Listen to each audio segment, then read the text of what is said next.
Do you feel like you're somebody that truly has something to live for? If so, what is it? And how important is it to you? Is it something that you take for granted? Or is it something that you value? Before I had this video created and ready to go that was talking about the different kinds of PTSD and what each one meant, and that's all important. But I feel that it was better to give you guys a more authentic outlook on the stuff so you can really dig deep into the mind of someone who is living and dealing with PTSD. I'm talking about the ups and the downs. Now, for me, mostly, everybody that knows me knows what I encountered when I served in the military and how it affected my life. And long story short, for those that don't know, May 4th, 2014, a good friend of mine, Ryan Heiler, took his own life aboard the ship that I served on, which was the USS Enterprise. And it happened in front of like three other witnesses. And me, I was someone that I would consider to be Ryan's friend. And that particular day, we spent the entire day together before the incident. And the very last thing he possessed on this earth, he gave to me, which was a pen that he had. Just a condensed version of the story. But yeah, that's the event that changed my life forever. I can say, and it also changed the course of many other people's lives that were there that day. But yeah, for me personally, to get this part of my life to where I'm able to pretty much talk about it freely without breaking down is a blessing in itself. But the journey of someone living with this condition hasn't been easy. And the reason it hasn't been easy for the most part is because the majority of the time after being freshly discharged from the military, I was in denial, which I learned later on is one of the first steps of PTSD and survivor's guilt. I was also on the edge and extremely defensive and quick to blow up at any time on anybody. And honestly, I wasn't a pleasant person to be around. I was completely miserable at the time, and I didn't want to admit it, even though I knew exactly what was happening. And my grandfather, who I owe a lot of my progress to throughout this journey, he knew from jump what was wrong with me, and he begged me to get myself help when I first separated. But me being in the mindset I was, I pushed away that fact, and that was really what was wrong with me until I completely crashed out. And the reason is because I wasn't happy with myself, and I hated myself for being the one that lived. And I felt that I was cursed more than anything because I also had a cousin, Clarence Williams III, who was killed in Afghanistan in 2012. And he was someone who I felt was a great, amazing human being who loved the Lord and lived his life right in every way, shape, or form that I knew of. And God allowed him to die. So, what was the point of me living myself? I had nothing special about me. I was just little old Marquise Graham, but I was someone who I thought at that point in my life hadn't accomplished too much of nothing. But I tried to go to therapy, and it was the same old song and dance.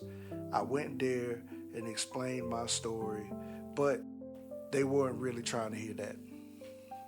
And honestly, I'm very thankful that they didn't try to hear me out at first because that really showed me how messed up in the head I really was, because I was so much in denial. I felt that I was just telling these people a story and it was a normal reality to me. It wasn't anything differently because the way that we were taught in the military, you react without emotion. So, in my mind, what happened to me was normal, but it was just messed up. I realized over the years that it was something that I really needed to get help for because I was on the verge of crashing and burning, man. And it was sad. I have to thank my grandfather. My grandfather was the one that pushed me. I look back on it now, it's kind of funny because I lived through it, and 5 years later, I can talk about it and be happy that I'm in a great place that I'm in right now. But back then, I was struggling, man.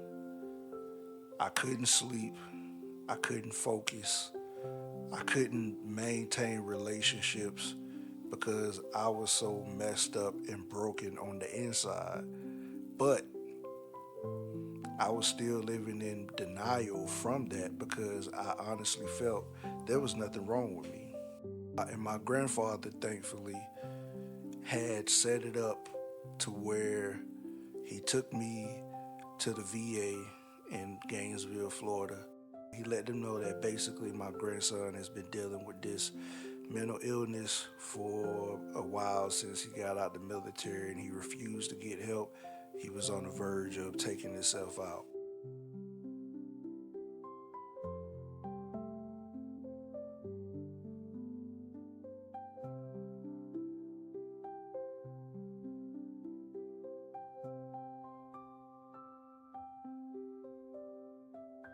I've always told people that my biggest issue was that for the longest time I was living in denial about what was wrong with me. I understood that something was happening, but I just felt that it was completely normal for me. You Yep. know, it's pressure points. I don't lost friends to suicide. That's a tough pill to swallow. Yep. You know, they left family behind with a question that would never be answered. And sometimes I'm afraid. Would I leave my family behind? So it's so much that you go through is like you walking on eggshells because you Yeah. never know are you gonna be next Yeah. because you don't is you at that point. I honestly, I, and I'm being transparent so people can understand how we think. I honestly hated God for a period of time because it was more so of I felt that God kept me here to suffer because I didn't think anything was special about me that this person this person died and I lived, and I just felt that it was kind of selfish on God's part, and that made me hate a lot of other things too. Like they made me hate a lot of my family members. That made me hate a lot of people around me. A lot like I can't I can't express how many relationships I've ruined. And thankfully, once I got the help I needed, those people understood like where I was. Yeah, I have my bad days. It's days that you know I just I sit in the corner, just break down, and I cry. Yeah, You know, my bad days. You know, ain't like I'm having a bad day. I'm running around acting a fool or anything like that. It just them days I just sit down and just cry. You know, because you never forget. yeah, You you never forget what you've been through. And when I go through those moments, all I do is cry and I just pray and asking Him to give me strength just to see another day. And that's all I can do. yeah. He is my strength, and that's all I can lean on. And I done been there, and that's something that I dealt with for many years. I tried to drink the problem away, drank what I seen, away, drank what I did away. It didn't go nowhere, Yeah, you know. So I had to get right with Him first.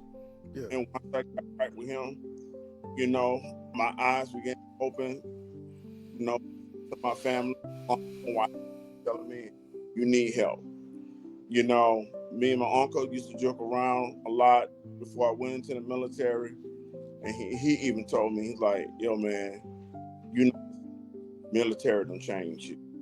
Yeah. You know, family members, different family members telling you that, you know, and then when it got to that point that, you know, when I was about to take my own life, I seen then. And throughout this journey, it has brought me a lot closer to God as far as, you know, leaning on, depending on Him for like everything. And I'm just so grateful that it's brought me closer to God, because now that I'm closer to God, I see things a lot differently than I do now. Because like where I was, like that's how I'm able to notice, like when I was at this place I was about to crash and burn. It's, and like I said, I've been going to therapy ever since, you know, I've been diagnosed, and I'm not going to stop, you know, because Yeah. I feel like, you know, people's like, well, stop, you good. No, I might look good on the outside, but in the inside, I'm not good. I know I'm not good.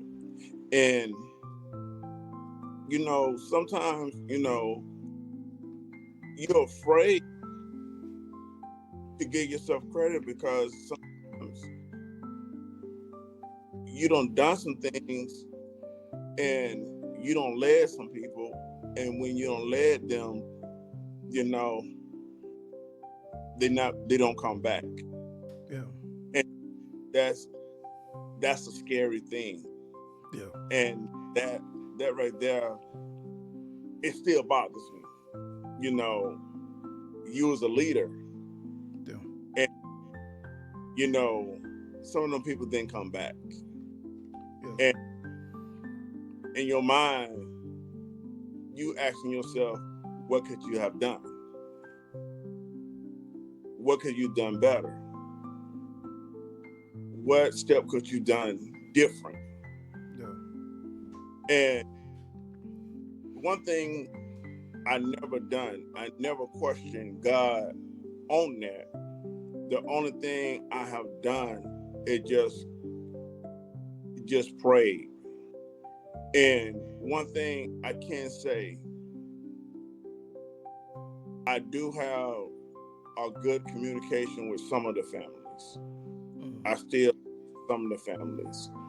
Some of the families I never some of the families never spoke to me. You know, and I wish I could talk to those families. I mean, I think that's hurt. That's hurt. And I know